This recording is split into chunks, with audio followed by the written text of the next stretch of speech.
Saya salah satu abdi dalam juru kunci di Kota Gede ini. Saya abdi dalam dari Surakarta. Oh, Dari saking Keraton Surakarta. Ya, nama saya Surobudoyo. Nama Surabaya. Iya. Oh iya, ada. Berarti kalau boleh tahu sendiri, Bapak emang dipetugasin dari Keraton Surakarta atau Ya. gimana? Jadi saya salah satu abdi dalam dari Keraton Surakarta yang ditugaskan di makam Kota Gede ini untuk sebagai juru kunci yang dalam itu menjaga, membersihkan. Jadi kalau boleh tahu kan ini kan ada area makamnya ya Pak, Ya, makam Panembahannya, terus ada masjidnya. Nah Ya. kami masuk ke masjidnya dulu nih Pak. ya. Kalau di masjid itu ada beberapa sejarah, mulai dari yang seperti tubi itu loh, Paduraksa ya Pak kalau nggak salah. Paduraksa itu bentuk bangunan gapuranya. Oh, bentuk kamu. Ya, bentuk bangunan gapuranya itu Paduraksa. Kalau dari masjid itu kan itu rangkaian daripada keraton akan menjadi keraton. Keraton terdiri dari 4 pilar. 1 keraton, 2 alun-alun, yang ketiga pasar, yang keempat masjid. Jadi 4 pilar.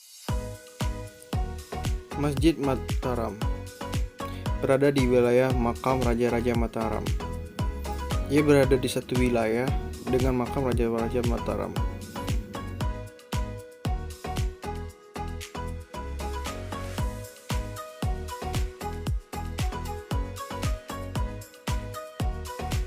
Masjid Mataram ini memiliki perpaduan antara dua budaya, yang mana masjid sendiri itu adalah dari budaya Islam, dan arsitektur yang ada di masjid ini merupakan dari budaya Hindu.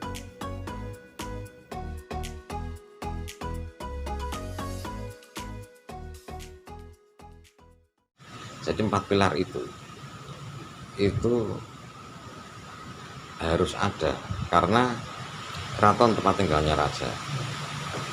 Alun-alun jikalau rakyat ataupun raja ingin menemui rakyat. Terus pasar itu roda perekonomian. Suatu negara kalau ekonominya nggak berputar kan nggak akan berjalan.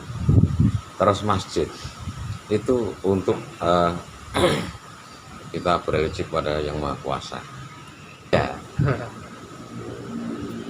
Kalau yang percampuran antara Hindu Buddha ya Pak, Hindu Buddha kan ada tuh yang pagar-pagar seperti itu, Ya. dinding-dindingnya. Oh, Itu ya. bagaimana Pak maknanya Pak di sejarah? Jadi yang pertama itu beliau meskipun sudah muslim, tapi beliau tetap tidak meninggalkan rasa tawadhunya, rasa hormatnya kepada nenek dan kakek moyangnya yang dulu beragama Hindu.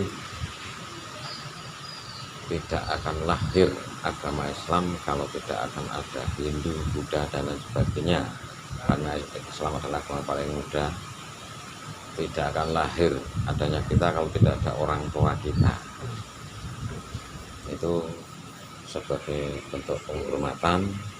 Terus yang kedua, itu juga karena beliau itu di sini juga bertanggung jawab dalam syiar Islam.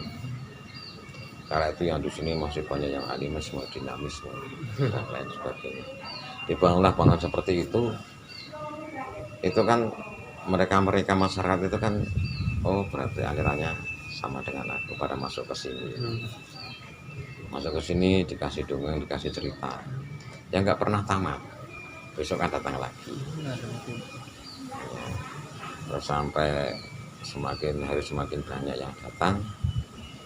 Maka di masjid itu ada empangnya, kalau masjid dulu. Oh, dulu di masjid ada empang. Ya, sekarang pun masih ada tuh itu. Yang depan itu. Iya, itu kan ada kolamnya tuh itu. Yang kolam ikan Nah, gitu ya.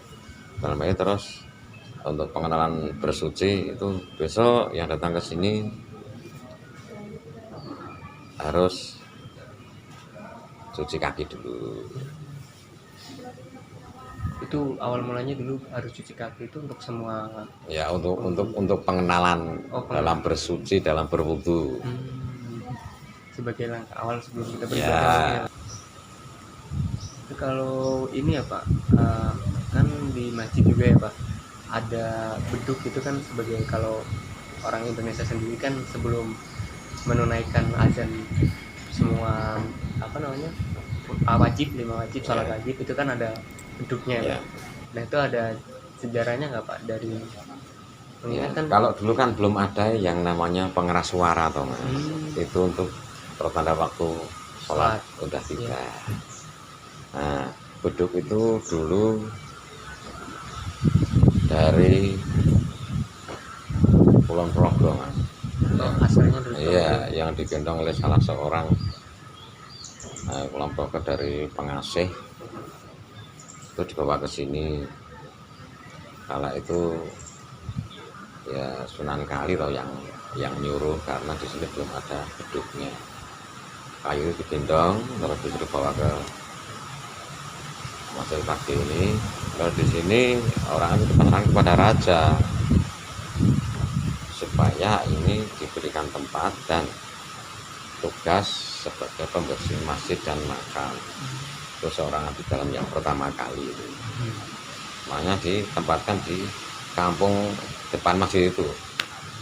Itu kampung Dondongan. Itu karena dulu yang pertama kali bertempat tinggal itu tuh yaitu salah satu seseorang yang menggendong beduk itu yang dari kampung Dondong. Beduknya dari Kulon kampung Progo Dondong. ya. Iya. Orangnya yang dari kampung Dondong. Dari kampung Dondong. Ya, yang gendong beduk itu. Makanya beduknya dinamain.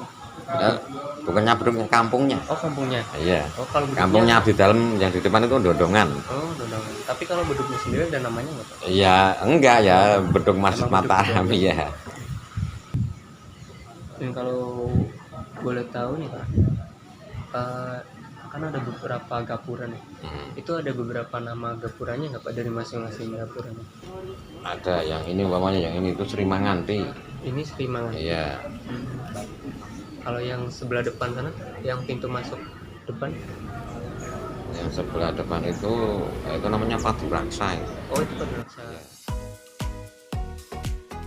Yang menarik dari Masjid Kerajaan Mataram ini ialah setiap bagian yang dibuat di masjid ini memiliki maknanya tersendiri. Seperti contohnya 17 pohon yang ada di halaman masjid itu bermakna total 17 rakaat dari jumlah sholat kita. Kemudian pintu masuknya yang tidak simetris di semua sisinya. Lalu ada juga 5 pilar tiang yang ada di dalam masjid utama. Itu juga berarti dari 5 rukun Islam. Ini kan emang terbuka gitu ya Pak? Emang dari dulu renovasinya seperti ini? Iya. Ada atap 3 itu. Iya. Itu memang seperti itu. Iya, itu kan juga apa? Juga suatu, kalau orang Jawa itu terluhur tuh itu. Itu antara atapnya itu 1, 2, 3 iman, Islam dan ihsan akan menjadi mustikanya manusia di hadapan Allah. Dan struktur bangunan kayunya juga ini apa masih sepertinya saya lihat kan masih awet banget ya Pak. Iya. Dari ini mungkin kayu-kayu apa Pak kalau boleh tahu juga? Kayu jati. Kayu jati asli. Iya. Yang dibawa dari itu juga atau bagaimana? Dulu ini pindahan dari Keraton Kartosuro. Jadi ini ya mulai tahun 1700 sekian. Dan Dibawa ke sini tahun 1903 itu. Tahun 1903 Dibawa ke sini. sampai Dari akhirnya juga sama Jogja juga ya Pak. Itu ada kaitannya nggak Pak sama yang Keraton Jogja sama yang Kalau Keraton Jogja kan 1756 itu. 1756. Iya. Kalau bangunan di sini, ini kan kepemilikan Keraton Jogja dan Surakarta. Jadi ada Di sini. Iya, makanya di sini di dalamnya pun ada 2, dari Keraton Jogja dan dari Keraton Surakarta. Nah kalau Bapak sendiri yang dari Surakarta. Iya. Nah kalau yang dari di dalam Jogjanya yang sebelah mana Pak? Ya, juga bersama di sana itu tadi yang pada di sana. jaganya, ya. Berarti ngumpul tapi cuma Iya, di dalamnya iya. masing-masing dari Surakarta. Ya karena kita istilahnya kerjanya kan bareng-bareng. Kalau lokasinya sendiri kan sebenarnya kan wilayahnya kan ikutnya masuknya ke Jogja ya Pak. Ya. Nah awal mulanya itu kenapa Pak? Kok dinamakan bisa ada keraton dari Surakarta dan juga ada nyambung juga sama Keraton kan berpindah-pindah, Mas. Yang pertama di sini. Karena Sultan Agung, Raja Mataram yang ketiga. Itu keraton dari sini pindah ke Kerto Pleret Ngentos sama dengan. Ya. Dari Kerto sampai Wabatan Sultan Agung, Timakan di Mogiri.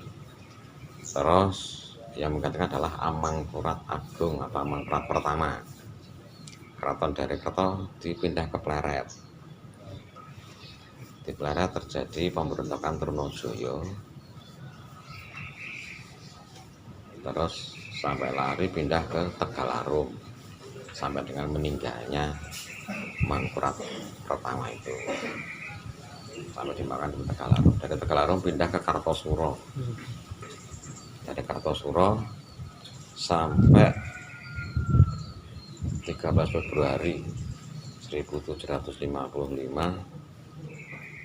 terpecah menjadi dua bagian, yaitu karena ya tidak lepas dari politik-politiknya VOC. Dari VOC juga Bang. Iya. Berarti zaman dulu masih juga sama antara Belanda dan juga Iya, ya pecahnya itu ya karena itu juga. dipecahnya mungkin. Iya. Antara Keraton Ngayogyakarta dan juga Surakarta itu Ya. karena VOC-nya. Berarti dulu ada. Ya, makanya dibagi menjadi dua dalam perjanjian Giyanti itu, antara Surakarta dan Yogyakarta. Yang di Surakarta Pakubuwono yang ketiga, yang di Yogyakarta Hamengkubuwono yang pertama. Oh ini buat bangunnya tadi kan barengan sama keraton ya Pak, bangun ini Masjid Mataram Ya. barengan kan. Ya. Itu proses pembangunannya tuh berapa lama? Kalau proses pembangunannya, jadi kalau otomatis kan nggak sekian harus jadi kan gitu. Iya, Kalau pasti dulu. ada Jadi berapa lama. dalam hal itu ya nggak ada catatannya untuk Nggak ada ya. iya.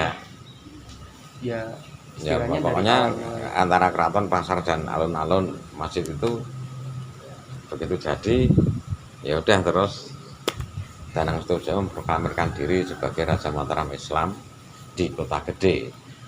Beliau bergelar Kanjeng Gusti Panembahan Senopati Ngalogo Abdurrahman Sayyidin Panatep Panatogomo Khalifatullah.